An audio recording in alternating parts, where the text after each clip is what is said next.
Jika bicara soal umbi, biasanya umbi diolah menjadi keripik atau dijadikan umbi rebus. Sama halnya dengan gadung. Gadung merupakan umbi-umbian yang biasa dijadikan keripik oleh warga Sragi, Songgon, Banyuwangi. Sepintas, gadung mirip dengan tanaman umbi lainnya. Namun bedanya, tanaman gadung mengandung racun, sehingga membutuhkan perlakuan khusus sebelum akhirnya dapat diolah menjadi makanan.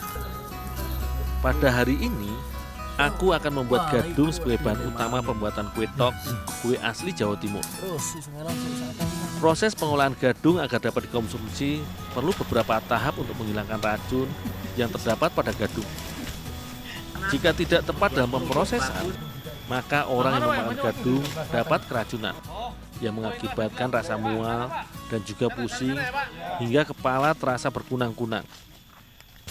Bersama para warga Songgon, aku mencari gadung di kebun. Ciri-ciri tanaman gadung adalah memiliki batang yang berduri, layaknya batang bunga mawar. Jenis gadung adalah umbi jalar. Oleh sebab itu, batangnya biasanya menjalar di pohon di sekitarnya. Kira ini tadi. Bukan, itu jambe itu. Ini alon-alon duduk, mau kenaan anu nih gadung. Iya. Ya, alon-alon rada jarak jauh, jadi ben tak kena anu, tak ketemu elek. Iya. Gadung biasanya hanyalah dibuat sebagai keripik. Apabila dibandingkan singkong, rasa keripik gadung lebih gurih dan renyah. Namun, keripik singkong memanglah lebih populer karena proses pembuatannya tidak sesulit keripik gadung dan tidak membutuhkan waktu yang lama.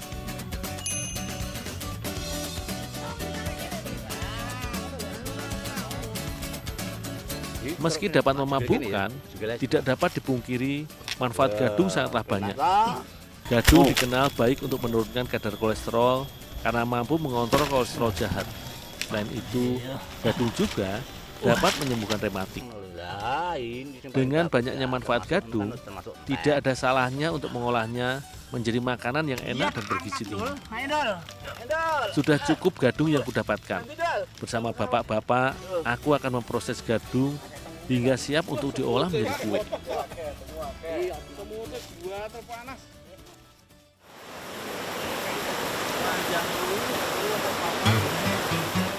Gadung yang sudah dipanen ini dikupas terlebih dahulu dari kulitnya agar bersih dari tanah-tanah yang menempel. Setelah itu, gadung diiris tipis-tipis agar mudah untuk diolah. Sejak dulu, abu memang dipercaya dapat menetralisir makanan yang beracun. Oleh sebab itu, irisan gadung ini ditaburi dengan abu. Abu haruslah merata di semua sisi irisan gadung. Setelah itu, gadung dijemur hingga setidaknya 1-2 hari hingga kandungan air pada gadung hilang. Gadung seringkali dijadikan sebagai insektisida nabati karena mengandung zat dibeskorin dan juga asam sianida yang berpotensi untuk menimbulkan gejala pusing, mual, dan muntah.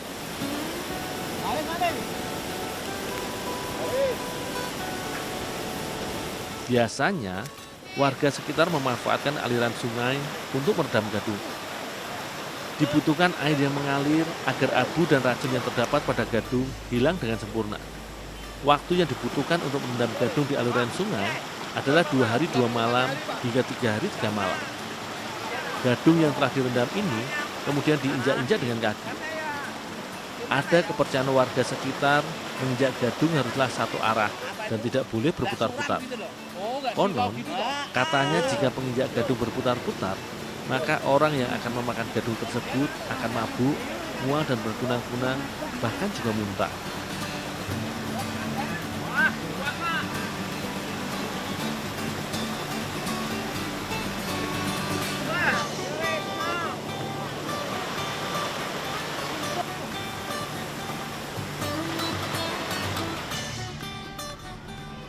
Mbak, ini Mbak, gadungnya yang sudah direndam, Mbak. Langsung dikukus aja ya, Ndol itu. Oh, ya. Aku membawa gadung ini ke rumah produksi kue. Di UKM Sri Mulyo seringkali menerima pesanan keripik gadung. Gadung yang kubawa, kuberikan juga pada Ibu Uun untuk dijadikan keripik gadung dan juga untuk kuolah menjadi kue tok. Proses pengolahan gadung pun belum selesai. Gadung masih harus dikukus terlebih dahulu selama kurang lebih 2,5 jam Setelah itu, barulah gadung dapat diolah menjadi berbagai macam makanan. Agar dapat dijadikan sebagai bahan utama, gadung yang telah direbus ini ditumbuk terlebih dahulu hingga halus.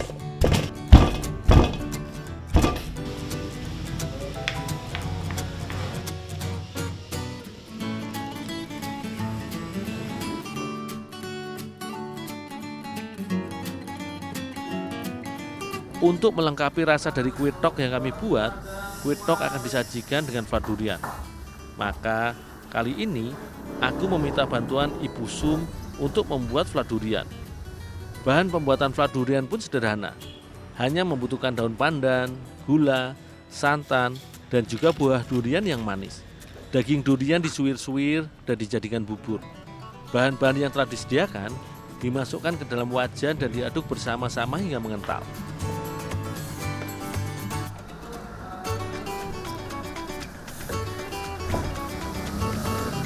Setelahnya, Ibu Uun membuat isian kue tok, yaitu isian kacang hijau.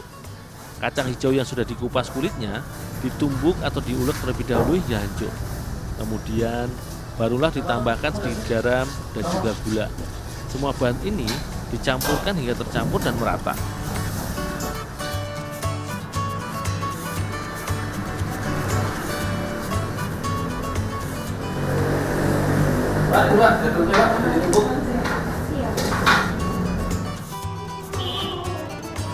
Sembari membuat olahan lain dari gadung, UKM Sri Mulyo ini tetap membuat keripik gadung. Proses pembuatannya pun juga melalui proses pengukusan selama 2,5 jam. Selanjutnya, gadung akan dikeringkan dan barulah dapat digoreng dan dijadikan keripik. Bahan-bahan pembuatan pia pun telah disediakan, antara lain tepung terigu, tepung ketan, tepung tapioka, garam, minyak, dan pewarna makanan agar tampilan kue tok lebih menarik nantinya. Gadung dicampurkan terlebih dahulu dengan tepung terigu. Sambil diaduk, semua bahan dicampurkan satu persatu. Bahan-bahan tersebut diaduk hingga kalis dan semua bahan tercampur dengan sempurna. Tak lupa, pewarna makanan pun ditambahkan pada adonan.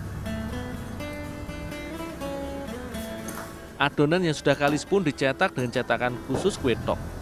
Tak lupa, sebelum dicetak, adonan pun diisi dengan kacang hijau. Setelahnya, barulah dicetak hingga padat.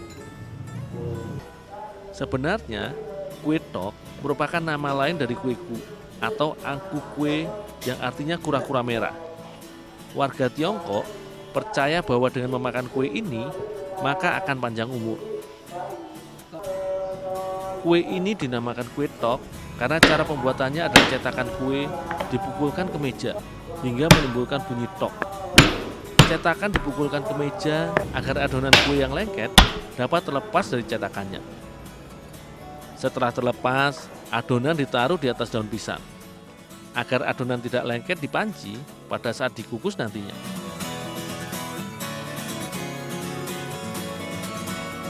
Adonan pun dikukus hingga matang. Waktu yang dibutuhkan hingga adonan matang sekitar 10 hingga 15 menit.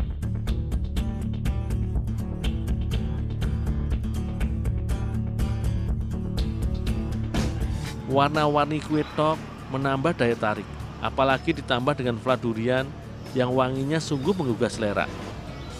Walaupun memabukkan, gadung yang kaya manfaat ini dapat dijadikan alternatif makanan yang sehat, asalkan tidak pernah berhenti untuk berinovasi dan mengetahui cara untuk mengolahnya dengan baik.